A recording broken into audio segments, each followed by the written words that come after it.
Bonjour à toutes, bonjour à tous, Valentin Franc avec vous pour cette nouvelle semaine. Nous sommes le lundi 21 août 2017. Bienvenue dans ce webinaire proposé pour DailyFX France. Alors, au programme aujourd'hui, on va faire un tour sur la politique US qui affecte les marchés actions. On va voir un petit peu le gold qui a atteint 1300 $, notre fameux objectif qui a été atteint donc vendredi, et le yen qui est toujours recherché par le marché, ce qui montre un petit peu eh bien l'aversion au risque qui domine sur les marchés boursiers, et et donc l'aspect refuge qui est plutôt privilégié ces dernières séances, ces dernières semaines. Euh, et donc voilà, donc nous allons voir tous ensemble. Bonjour à vous, Pierre-Yves, bonjour Franck, j'espère que vous allez bien. François, bonjour à vous, bonjour Valentin. Les 5000 pour le CAC 40, je verrai bien les 4150 fin septembre, le 4 au 8, alors, puis résistance 0,3 et problème 0,4, avis perso. Alors très bien, François, nous allons voir ça ensemble. Il me semble que je vous ai répondu sur Twitter, mais sur Twitter on est un petit peu limité en termes de mots, donc je vais vous répondre plus en détail. Je vais vous livrer mon analyse de moyen terme pour ce qui est du CAC 40. Rebonjour à vous, François, cousin, j'espère que vous allez très très bien. Alors, on commence, comme vous le savez tous, par l'avertissement légal sur le risque. Alors, trader avec effet de levier comporte un risque élevé et ne peut être approprié car vous pouvez subir des pertes super votre dépôt. DailyFX décline toute responsabilité pour les erreurs, inexactitudes ou omissions et ne garantit pas l'exactitude ou le caractère complet des informations contenues dans cette documentation. Alors, résumé de la science asiatique, globalement, on a plutôt sur le marché des actions une clôture en ordre mitigé, donc on n'a pas vraiment de, euh, de signal qui provient de ce marché. Et enfin, on a le gold et le yen qui progressent. Alors, le gold, c'est quasiment une neutralité, il n'y a pas eu vraiment de changement, plus 0,01% à 8h40. Donc voilà, il n'y a pas grand mouvement, et le yen qui progresse, qui continue sa progression. Donc on va se privilégier les achats yen, les achats des valeurs refuges. Alors le gold, pourquoi il se stabilise? Bien tout simplement parce que le gold a atteint un niveau de prix quand même assez élevé, et donc c'est normal qu'il y a une prise de bénéfice, une petite consolidation, et si la version continue, eh bien le gold continuera à évoluer à la hausse et dépassera peut-être les 1300 $. Le calendrier économique. Alors aujourd'hui, il n'y a aucune annonce quasiment, enfin aucune de grande importance en tout cas. Donc ça va être une journée d'analyse technique qui va être dominante. On aura mardi l'enquête Zoo allemand et de la zone euro. On aura mercredi Mario Draghi qui parlera en Allemagne. On aura jeudi le produit intérieur brut du Royaume-Uni. Et nous aurons vendredi l'inflation japonaise qui est très attendue. Et on aura surtout Janet Yellen et Mario Draghi qui s'exprimeront à Jackson Hole. Voilà, à la conférence. Donc qu'est-ce que c'est Jackson Hole? Je vais vous expliquer plus en détail, je vais rédiger un article vraiment détaillé dessus. Mais en fait, Jackson Hole, c'est une conférence qui réunit les banquiers centraux, les banquiers des banques centrales, pardon, les plus puissants, hein. Donc c'est les banques centrales du G8. Donc comme vous avez l'habitude de voir, hein, sur le Forex, c'est quoi le G8? Eh bien c'est l'euro, la livre, le dollar, le dollar canadien, le dollar australien, le dollar néerlandais, la banque du Japon et le franc suisse. Voilà, donc la banque suisse. Donc voilà, on aura les plus gros banquiers des banques centrales qui seront à Jackson Hole et qui délivreront leur analyse, leurs prévisions et peut-être des nouvelles actions qui vont mettre en place pour cette année, parce que c'est une conférence qui est annuelle et qui se déroule chaque mois d'août. Voilà. Et enfin le graphique que j'avais retweeté, il me semble, c'était vendredi. Voilà, concrètement, les marchés actions qui suivent leur saisonnalité. Alors, ou non, ils ne suivent pas le benchmark, c'est-à-dire qu'ils ne suivent pas la performance. On peut voir que cette année, ils sont un peu plus performants. Donc là, on a l'échelle qui est moyenne entre 1990 et 2016. Il faut savoir qu'entre 1990 et 2016, on a eu deux grandes crises. On a eu la bulle technologique et on a eu la crise des subprimes, donc qui ont affecté ce benchmark. Voilà, mais en tout cas, on peut voir que la saisonnalité est respectée. On a une tendance haussière qui est là. Et là, on a une tendance qui commence à s'aplatir et qui pourrait se replier. En tout cas, vu la politique qu'il y a outre-Atlantique, les problèmes politiques, eh bien tout mène à croire que le S&P pourrait continuer à se replier, en tout cas pendant les prochaines semaines, d'un point de vue statistique et d'un point de vue fondamental. Voilà. Et ensuite, on le sait, le début du cycle haussier, c'est septembre-octobre, enfin fin septembre, début octobre. Et voilà, le point bas qui est fait a priori, voilà, à peu près le 10 octobre, 10-20 octobre, quelque chose comme cela. Bref, et après c'est reparti pour un cycle de hausse jusqu'à jusqu'à l'été prochain. En tout cas, ça c'est la saisonnalité qui nous le dit. Bonjour à vous Emmanuel, bonjour à vous Alain. Donc voilà, globalement le S&P qui pour le moment suit un petit peu le benchmark, enfin la saisonnalité de l'indice. Alors, on va passer donc sur la plateforme. Alors d'un point de vue politique US, qu'est-ce qui s'est passé? Alors on a eu Steve Bannon qui a été limogé. Donc c'est le conseiller stratégiste de Donald Trump. C'est quelqu'un qui est considéré comme dans l'extrême droite, qui a une politique d'extrême droite, qui avait un blog d'extrême droite etc. Et qui avait été recruté par Donald Trump pour être son conseiller au début de son mandat. Donc voilà, il était limogé après un départ de plusieurs entrepreneurs prestigieux qui sont partis de deux comités deux comités économiques qui avaient créé Donald Trump au début de son mandat. Suite à cela, Donald Trump a décidé de dissoudre ces deux comités-là. Donc voilà, on peut voir globalement que il y a de plus en plus de gens plus en plus de politiciens qui tournent le dos à Donald Trump. Alors la semaine dernière en particulier à cause de son manque de clarté, son manque de positionnement concernant les attaques à Charlottesville du week-end dernier. Et donc voilà, donc nous verrons ce qui va se passer, mais en tout cas ça ne rassure pas le marché, ça c'est sûr. Et donc nous allons voir ce qui va se passer dans les prochaines semaines. Il y a des analystes, j'ai vu, qui disent que Donald Trump pourrait quitter la Maison Blanche avant son mandat. Honnêtement, je pense que c'est un petit peu trop tôt pour comment dire, pour payer ou enfin pour anticiper cela. En tout cas, si cette information est venue, ce n'est pas pour rien. Alors, je ne dis pas qu'il va quitter. Je pense, enfin, moi honnêtement, je ne sais pas s'il va quitter la Maison Blanche. Honnêtement, je pense que c'est beaucoup trop tôt pour le dire. Mais en tout cas, si ça vient à la tête, si ça ressort autant, ça veut dire que ça n'est pas aussi bon que on pourrait l'imaginer aux États. Enfin, ce qui se passe aux États-Unis n'est peut-être pas aussi bien que ce que comment dire, ce que Donald Trump aurait aimé et ce que le marché aurait aimé. Parce que c'est sûr que si Donald Trump quitte la Maison Blanche, eh bien ça inquiétera encore également le marché. Je ne sais pas si ça inquiétera plus, mais en tout cas ça inquiétera le marché parce que imagine la Maison Blanche qui, enfin la première puissance mondiale militaire, etc., qui perd, enfin qui où son président démissionne, eh bien ça serait peut-être mal interprété par les investisseurs. Donc voilà, la première puissance mondiale est censée être un petit peu entre guillemets un modèle, en tout cas montrer l'exemple. Et c'est sûr que si il y a des tensions aussi importantes dans le pays, eh bien c'est synonyme que que les investisseurs ne soient pas rassurés, ne soient pas dans un climat de confiance pour investir dans le marché des actions. Voilà, donc en bref, on reste très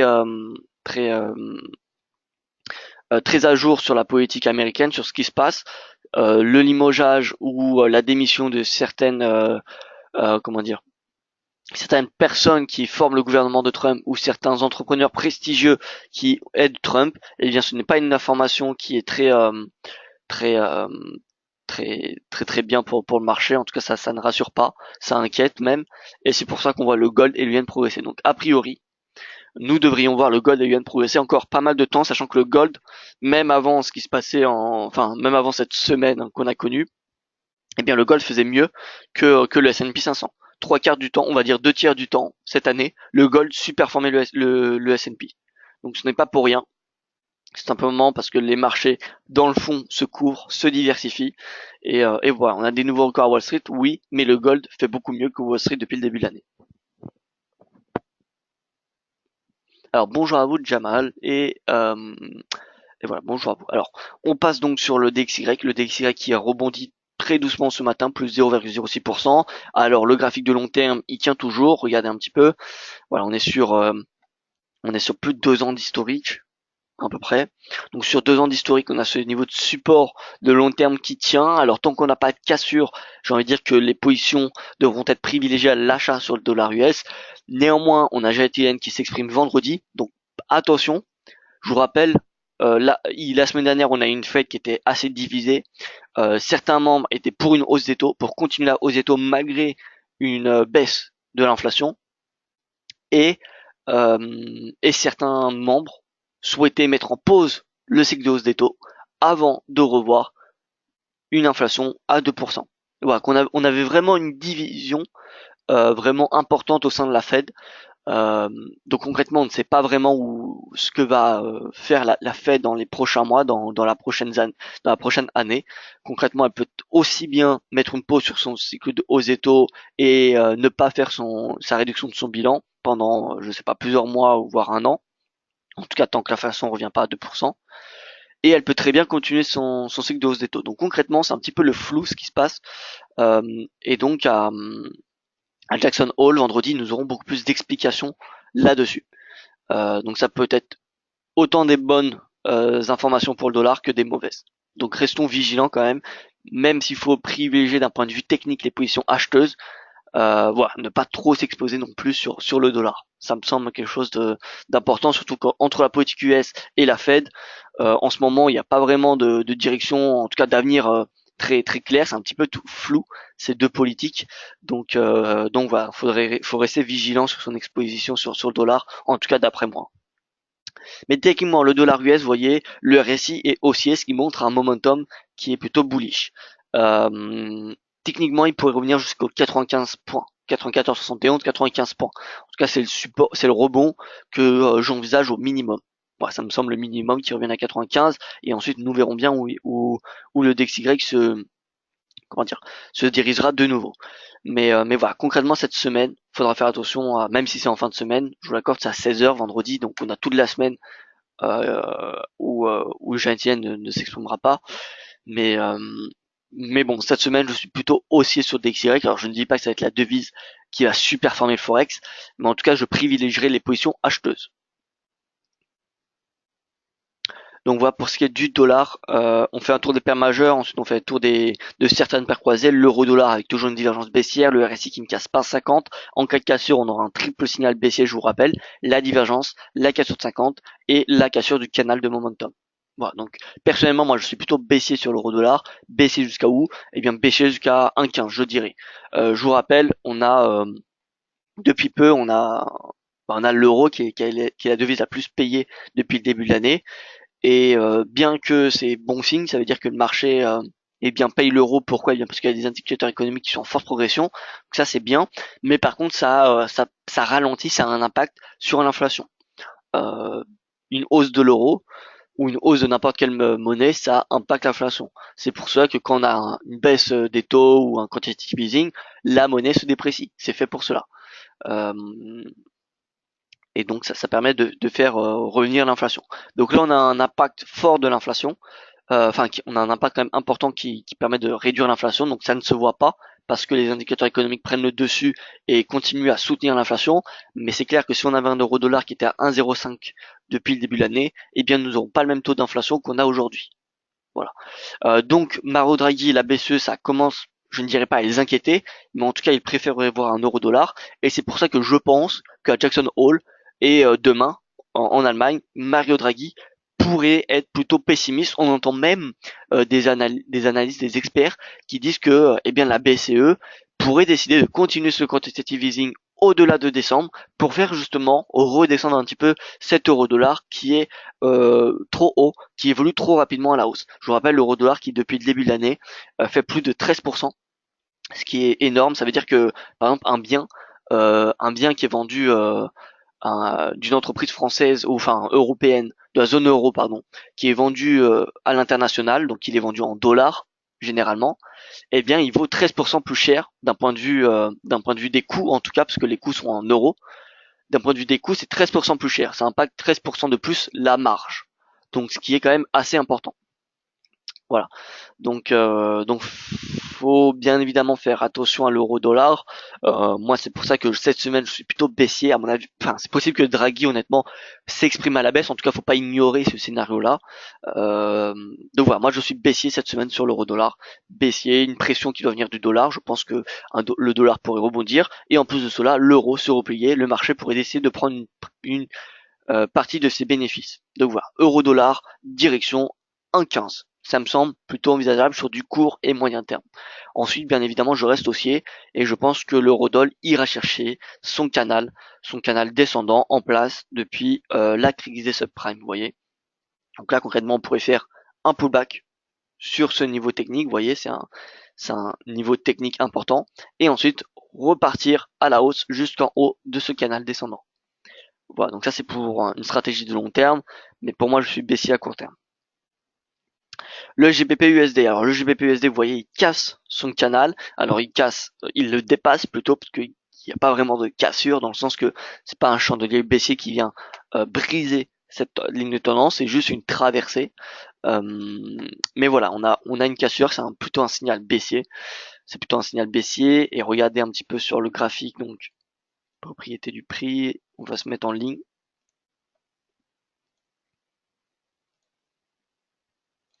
Voilà, on se met en ligne et vous pouvez voir que si on trace une ligne de tendance, vous voyez, sur les prix de clôture, eh bien, la ligne de tendance est également brisée. Donc on a un signal qui est vraiment baissier sur le GBP USD. Donc concrètement, il faudra privilégier les positions vendeuses. Les positions vendeuses jusqu'à où? Alors le premier niveau de support, il se situe à 1,26. C'est pour ça qu'il y a cette flèche rose. Concrètement, on a un objectif baissier jusqu'à 1,26 dollars. Enfin moi en tout cas, j'ai un sentiment baissier du GBP USD jusqu'à 1,26 et voire plus bas.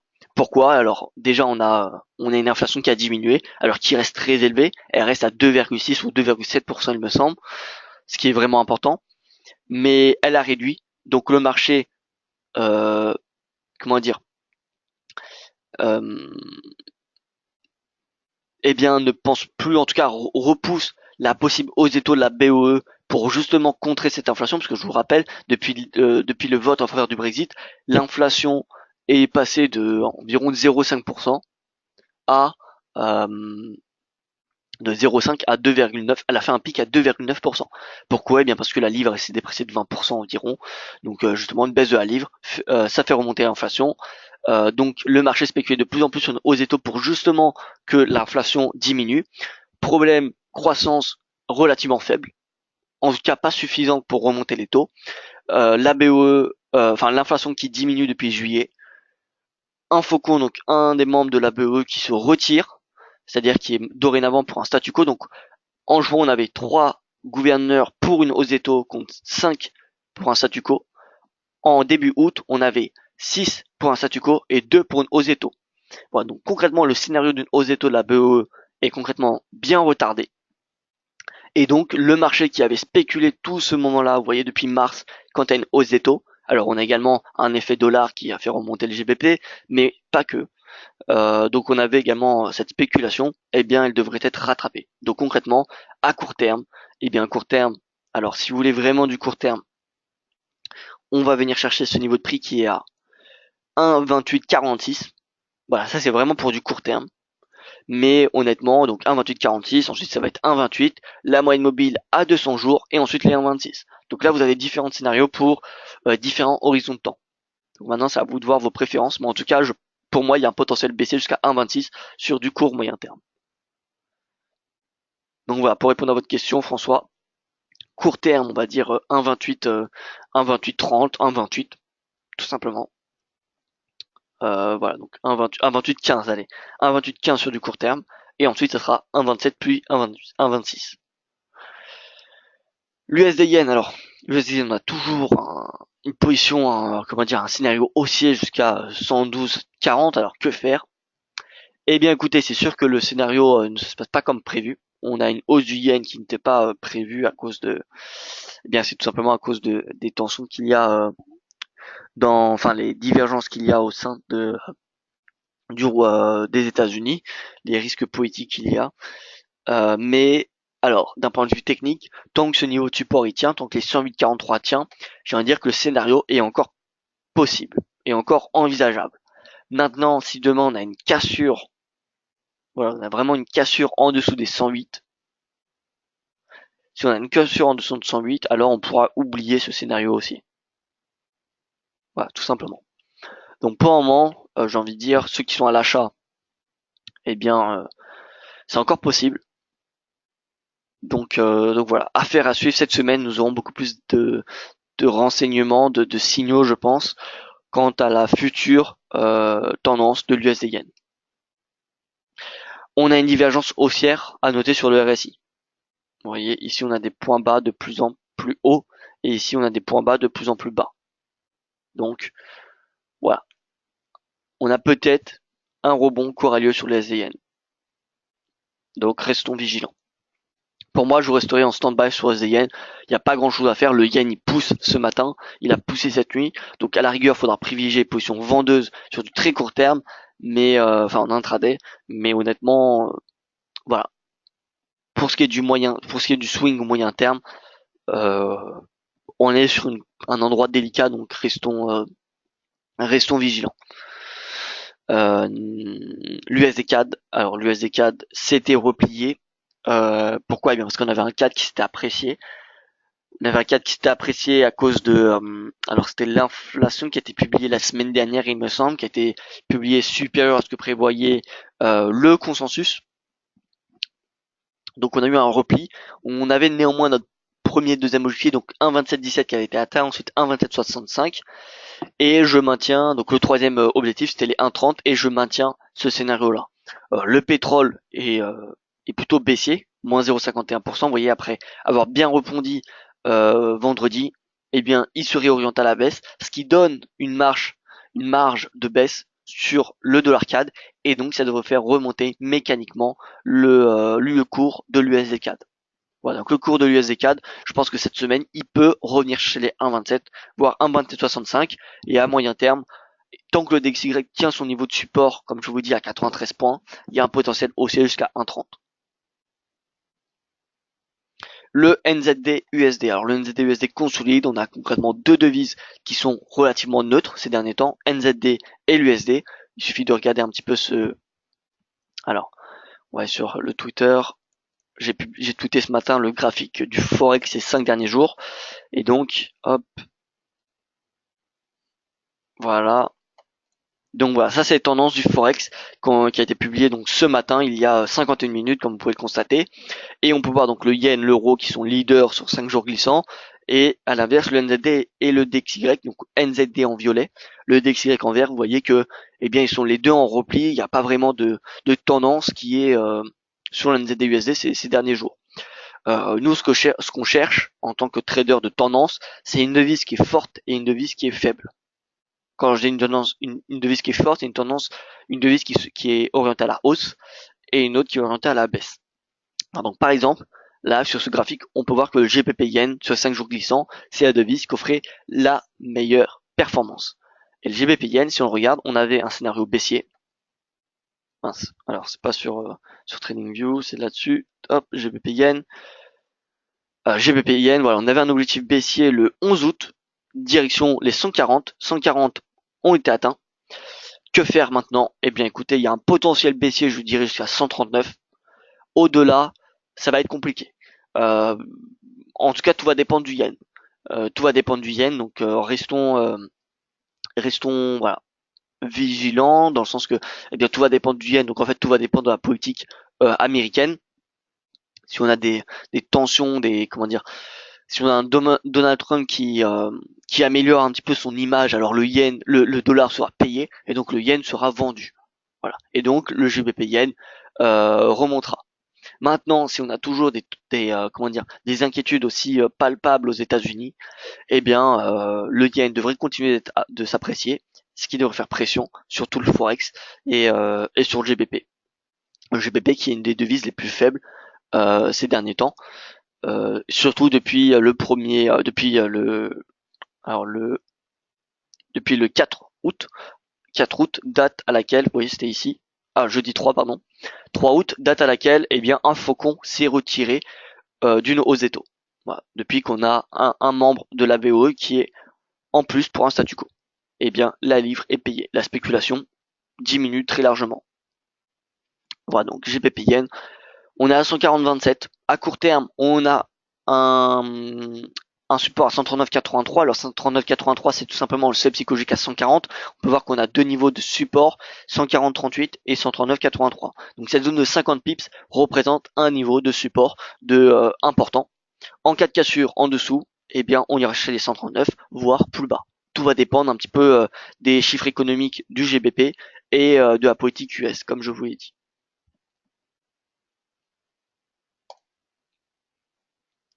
L'AUD-USD, donc l'AUD-USD consolidation, il n'y a pas grand chose. On avait une divergence qui a été validée et qu'en fin de compte, eh bien, elle avait été rattrapée, pardon.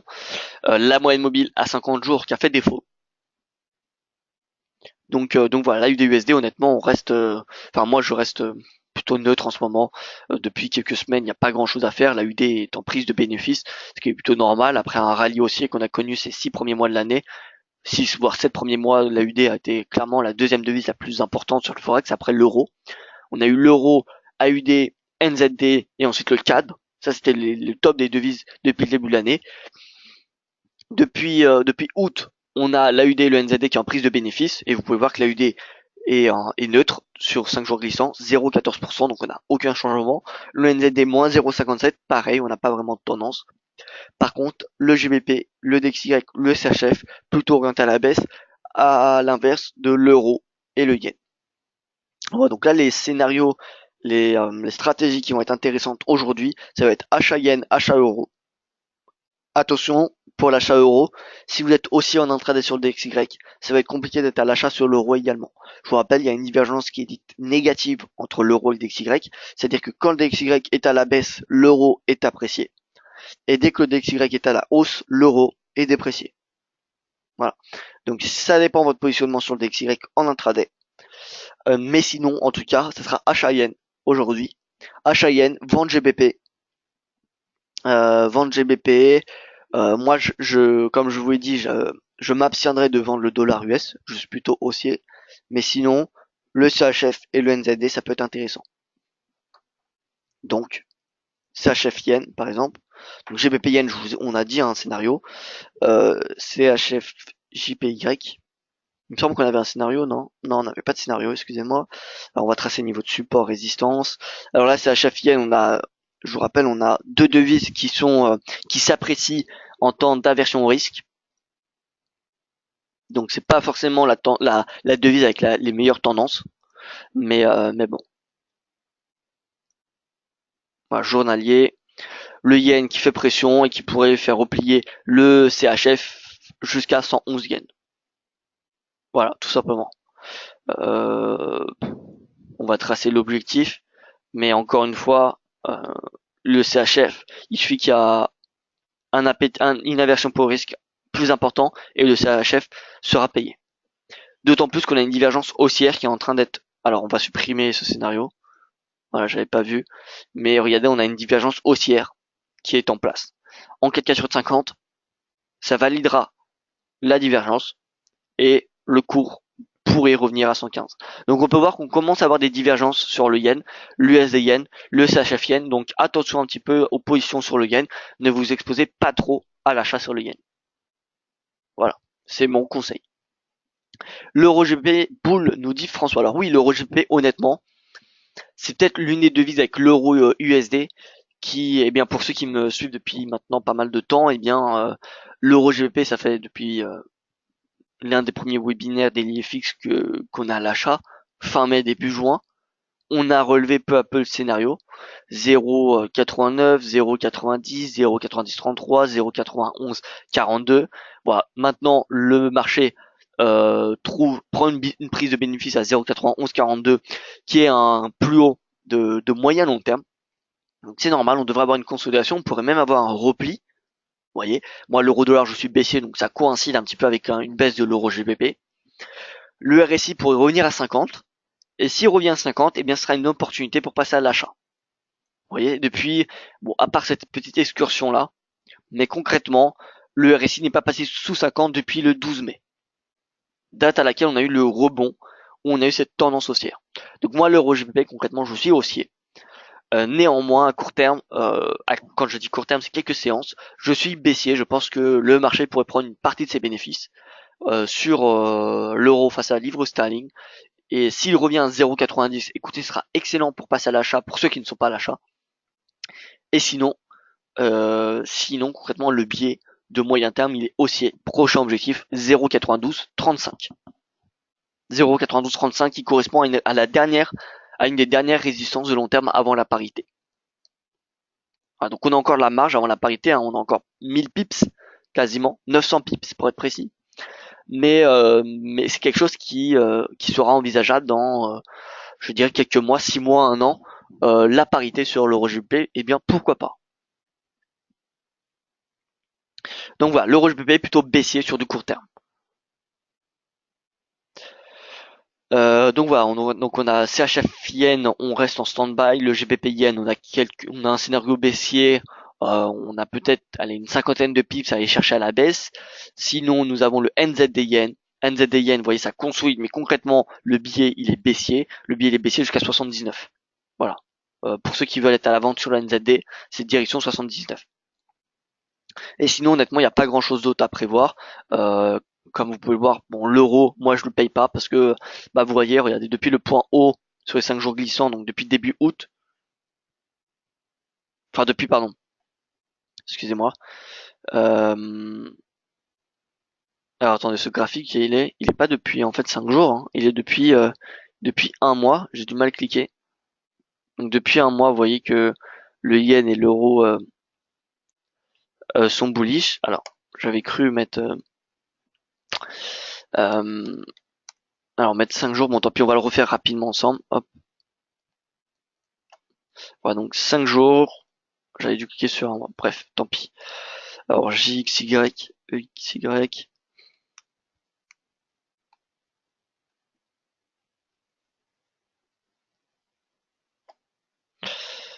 Voilà, donc on va mettre un petit code couleur qu'on a l'habitude de connaître. J'essaie de garder toujours le même pour que, eh bien, les habitués sachent tout simplement reconnaître les devises qui sont affichées à l'écran. S, A.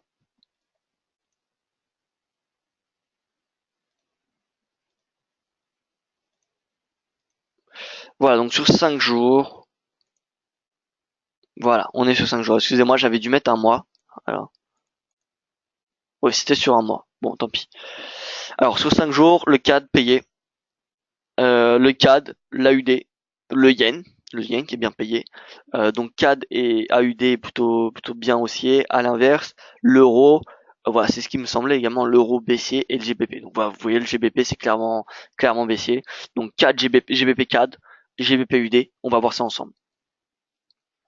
Alors GBP CAD,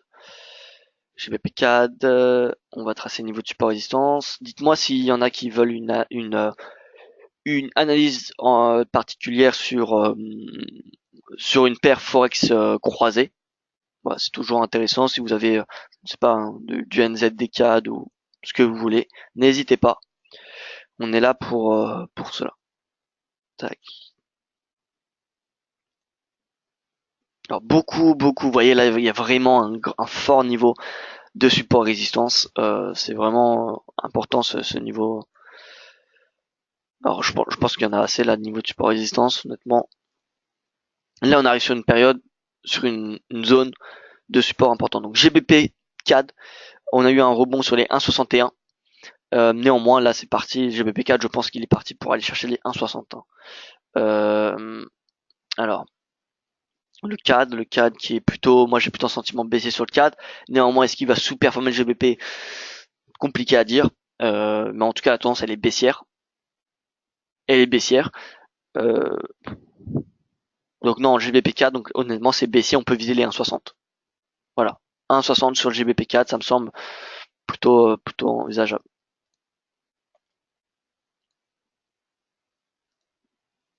GBP4 ou alors GBPUD qui me semble un peu plus euh, comment dire mieux dans le sens que eh bien l'AUD ne suit le cours de l'or. Enfin, il n'y a pas une corrélation qui est tout à fait positive, mais comme vous le savez, l'Australie c'est un exportateur de minerais et en particulier d'or à la Chine en particulier. Et donc on a une corrélation qui est positive entre le gold et, et le dollar australien. Voilà, si vous voulez voir rapidement. Alors, on va enlever tout ça. On va mettre le gold et on va le comparer à l'AUD USD. Donc le gold qui est face au dollar, l'AUD qui est face au dollar. Donc on a, quand on fait des mathématiques, eh bien on a le dollar qui s'annule. Hein. Donc sur 5 ans, vous voyez, bon, on n'a pas besoin de... Le gold qui est en jaune, bientôt dans quelques secondes. Voilà, le gold en jaune, le dollar australien en orange. Voilà, on a une corrélation qui est positive. Alors qui dirige l'un? Eh bien c'est le gold qui dirige le dollar australien. Alors on n'a pas que le gold, hein. On a évidemment les indicateurs macroéconomiques en Australie, etc. Mais en tout cas le gold n'a pas un impact, comment dire, nul sur le dollar australien comme on peut constater ci-dessus. Donc le gold attendu à la hausse, donc l'AUD plutôt attendu à la hausse. Donc voilà, peut-être que le GBP-AUD est un peu plus intéressant. En tout cas c'est ce que je pense. Euh, Donc GBPUD, direction, eh bien, dans un premier temps, les 1,60. Voilà, 1,60, concrètement, c'est l'objectif de moyen terme. Ça va être du 1,60. Quels sont selon vous les objectifs court terme sur USD-Yen? Merci de la part de Franck. Alors, très bonne question. L'USD-Yen, moi, comme je vous l'ai dit, à court terme, il est plutôt attendu à la baisse. Regardez ah bah, on l'a enlevé. On avait le yen qui superformait le dollar sur 5 jours glissants. Donc le yen qui peut être baissier jusqu'à 108,80. Voilà, 108,80, ça me semble possible. Après, honnêtement, c'est possible qu'on ait cherché les 108,43. Mais là, on arrive sur un niveau de support qui est quand même assez important, comme vous pouvez constater, où le cours a rebondi une fois, deux fois. Donc voilà, concrètement, n'est pas un rebond est largement possible sur ce niveau de prix. D'autant plus qu'on a un début de divergence haussière, et si le RSI casse 50 avec cette configuration-là, la divergence sera validée et donnera un nouveau signal haussier. Quant au sentiment, alors l'USD Yen, tac, l'USD Yen, qu'est-ce que nous dit l'USD Yen? L'USD Yen, vous voyez, on a de moins en moins de positions acheteuses, ce qui donne un sentiment haussier. Vous voyez, donc voilà, regardez, le nombre de traders longs est 11,8% inférieur à hier, donc ça c'est pas très important, mais 8,3% inférieur à la semaine dernière. Donc concrètement, aujourd'hui, il y a 8,3% de traders en moins à l'achat sur l'USD Yen comparé à lundi dernier. Et il y a 12,4% en plus de traders à la vente depuis la semaine dernière. Donc on a clairement des traders qui passent acheteurs à vendeurs sur l'USD Yen. Et donc ça donne un sentiment haussier, bien évidemment. Ça donne pas des signaux l'USD Yen, mais ça permet de confirmer une analyse. Donc là on arrive sur un niveau de support important, l'USD Yen qui s'oriente à la hausse. Attention. Voilà, c'est la seule chose que je peux vous dire. En tout cas, sur du moyen terme, attention. Et sur du court terme, voilà. Je pense qu'il peut encore continuer à baisser, mais il n'y a pas grand-chose qui manque. On arrive sur un niveau de support très important. Donc, si vous avez des positions vendeuses, à la rigueur, on peut viser les 108,80. Mais voilà, ça me semble, même 108,80, ça me semble assez compliqué. On voit que le cours peine à dépasser les 109. Donc voilà, prudence. On passe sur le marché action, le CAC, le DAX, l'Eurostoxx, les marchés actions qui se replient. Alors pourquoi ils se replient? Eh bien tout simplement parce que le limogeage de Caricon n'avait pas été pricé par le marché. Je vous rappelle, c'était que vendredi pendant la séance américaine, pendant la séance, même il me semble que c'était un peu plus tard.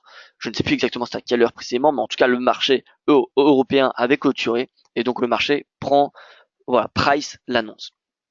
Presse l'annonce. On a le RSI qui est encore bien orienté à la baisse. Le CAC qui reteste les 5080, donc on est sur un niveau de support important. À court terme, je dirais que le premier niveau de support, alors il est à 5084, comme vous pouvez le constater, donc on est en plein dedans. Mais sinon, on sera 5067 si vous voulez une stratégie vendeuse sur du court terme. Maintenant, comme je vous l'ai dit, j'ai toujours le même scénario qui est baissier jusqu'à 5000 points. 5000 points, alors est-ce qu'il pourrait venir à 4850 qui m'avait demandé cela? Alors c'était François, excusez-moi François. Alors, oui, peut-être. Honnêtement, c'est possible. On a encore potentiellement encore 5 semaines de baisse, donc jusqu'à fin septembre, début octobre. 5-6 semaines de baisse sur le CAC, sur les indices, de façon générale. On a des prises de bénéfices qui pourraient s'accentuer selon la politique américaine, comment elle évolue, est-ce que ça s'accentue ou pas. Si elle s'accentue, alors le marché action aura encore plus de mal à progresser, surtout les marchés actions européens qui sont bien inscrits dans des tendances baissières depuis maintenant plusieurs mois. Donc voilà, le CAC 5000, 4150, pourquoi pas, mais tout va dépendre honnêtement de l'intensité de ce qui se passe outre-Atlantique. Parce que si demain tout redevient convenable, en fait, concrètement, si Trump arrive à faire passer son projet de loi sur la réduction de la fiscalité des entreprises, eh bien écoutez, le marché action devrait repartir à la hausse. Donc ça, c'est attendu pendant cet automne, pendant septembre, en tout cas le plus rapidement possible. C'est vraiment la clé pour que Donald Trump ait de nouveau vraiment la confiance des marchés. Parce que pour le moment, eh bien de plus en plus d'entrepreneurs, de grandes entreprises se met à dos Donald Trump. Donc, voilà, c'est vraiment l'une des seules issues à Donald Trump pour reconquérir je ne dirais pas le cœur, mais en tout cas la confiance des investisseurs. Parce que les investisseurs, eh bien, depuis le début de son mandat, ça fait 8 mois jour pour jour, c'était le 21 janvier. Eh bien, depuis 8 mois jour pour jour, on n'a eu aucune réforme qui a été passée.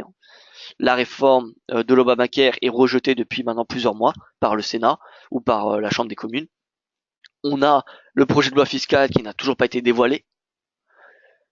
On a projet d'investissement de 1000 milliards de dollars dans les infrastructures qui ne pourra être mise en place si la réforme de l'Obamacare n'est pas modifiée, parce que les économies qui sont faites par la réforme de l'Obamacare devaient financer ce programme de 1000 milliards dans les infrastructures publiques. Donc ce programme de 1000 milliards de dollars qui était synonyme de hausse de la croissance, en tout cas qui en plus que Donald Trump est quelqu'un de protection qui favorise le protectionnisme et donc qui, avec ce projet devait logiquement favoriser les entreprises américaines, donc 1000 milliards de dollars en plus, c'est des entreprises américaines qui pouvaient faire plus de profits. Et donc voilà, on avait les bourses concrètement qui avaient tout pour être haussières à son élection. Et depuis, en 8 mois, aucune réforme est passée. Et donc voilà, le marché qui perd de plus en plus confiance, d'autant plus que ceux qui étaient censés l'aider pour faire passer ces réformes, démissionnent ou sont limogés. Donc voilà, les investisseurs concrètement perdent la confiance. Et le seul moyen pour que Donald Trump ait de nouveau de la crédibilité vraiment importante aux yeux des investisseurs serait qu'il arrive à faire passer son projet de loi fiscal. Voilà. Pour le moment, ce n'est pas le cas. Pour le moment, ce n'est pas dans les cordes. Pour le moment, Donald Trump fait face à des limogeages et des démissions. Donc voilà. Donc on a encore vraiment un potentiel baissier en conclusion sur le CAC, le DAX, sur Wall Street, sur les marchés actions, tout simplement. Donc le CAC, direction 5000, toujours sur du moyen terme. À court terme, on vient chercher ce point bas. Donc ce point bas qui est à 5000, 5060, 5050. Voilà, je dirais un peu plus au-dessus. Voilà, 5060 points. C'est l'objectif de court terme. Le DAX alors à 12 105 points. Écoutez, c'est une rebaissé jusqu'à 12 000, voire plus bas même, les 11 921. Attention, on a la moyenne mobile à 200 jours qui a un niveau de support très très important. Donc le premier niveau de support sera les 12 000 qui coïncide avec la moyenne mobile à 200 jours, comme vous pouvez constater, qui est à 12 005. Voilà, donc le DAX est également baissier, l'Eurostoxx il revient à 3426. Donc en fait l'Eurostoxx c'est pas, j'ai envie de dire, très très compliqué à trader ces derniers temps. Honnêtement, dès que le cours revient sur cette oblique, faut shorter. Premier niveau de support 3450 et même maintenant c'est les 3400 qui sont la normale, qui devient le niveau normal. Vous voyez, pendant 2 mois on a eu les 3450 qui faisaient office de support. Il a été cassé le 10 août et depuis le 10 août, c'est les 3004 qu'il faut viser. Donc vraiment l'Eurostoxx pour moi c'est l'un des indices les plus faciles à trader en ce moment. Ça revient à l'oblique, faut shorter. Et shorter jusqu'à où? Jusqu'à la moyenne mobile à 200. Tout simplement. Voilà. Voilà donc pour ce qui est le marché des actions. Donc à court terme, l'Eurostoxx faut viser 3400 points. 3400 points. Le gold qui pourrait être 0,37 points. 0,37% pardon. 1288. Alors vous pouvez voir qu'on a eu un plus haut à 1300. Voilà, donc l'objectif a été atteint. Un mois jour pour jour. Ça a été atteint le 18 août. On avait un signal haussier le 18 juillet. Voilà, donc pour ceux qui ont suivi ce scénario-là, honnêtement, c'était une bonne preuve de confiance. Donc voilà, félicitations à vous, parce que c'est vrai que ça n'a pas été facile tout le temps. Euh, Ce scénario, bon, on n'a pas eu de vraiment de drawdown vraiment vraiment important. On a eu que ce petit moment-là où on a une période de doute, mais voilà, on a eu vraiment une belle, comment dire, un beau scénario qui a rapporté 584 pips, ce qui n'est pas négligeable. Donc voilà, félicitations à ceux qui ont suivi le gold. Maintenant, où va aller le gold? Eh bien écoutez, pour moi, il y aura un retour à 1300. Le gold devrait tâter un petit peu ce niveau de prix, devrait rester sous ce plafond. Et ensuite, eh bien, si la version risque continue, eh bien, le gold traversera ce plafond et reviendra sur des niveaux de 2016.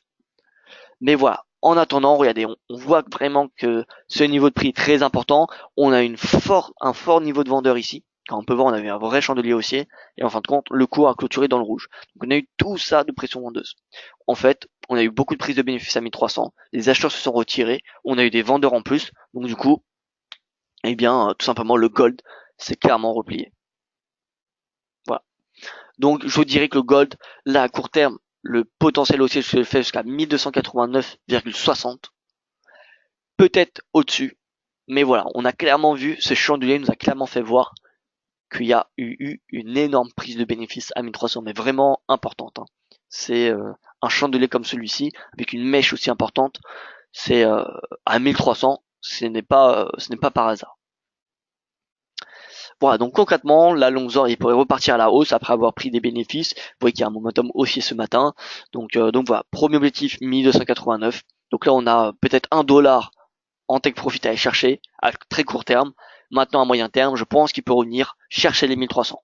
1300, mais si on veut être un peu plus défensif, on vient chercher les 1295. Voilà. Et enfin le pétrole. Le pétrole qui s'était apprécié la semaine dernière, en vendredi, suite au nombre de forages aux États-Unis, il me semble, le nombre de forages qui ralentit. Néanmoins, je vous rappelle que le nombre de forages et production américaine n'est pas forcément une corrélation totalement positive. On regarde le calendrier économique de la semaine dernière. Alors, semaine dernière, on va au vendredi. Nombre de forages 946 contre 949.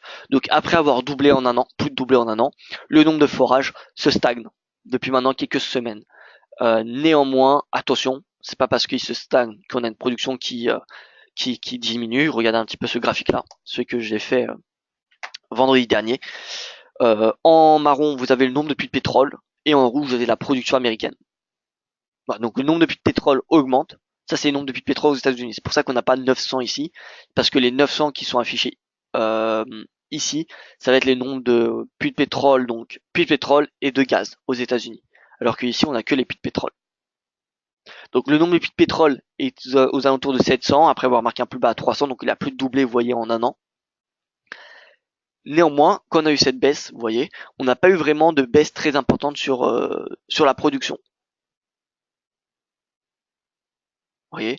Et depuis que que le nombre de puits de pétrole augmente, eh bien la production repasse. Et je vous rappelle que les États-Unis est le troisième producteur mondial de pétrole. Troisième voire deuxième, étant donné que l'Arabie Saoudite gèle sa production. Voilà, concrètement le top 3 c'est la Russie, l'Arabie Saoudite et les États-Unis.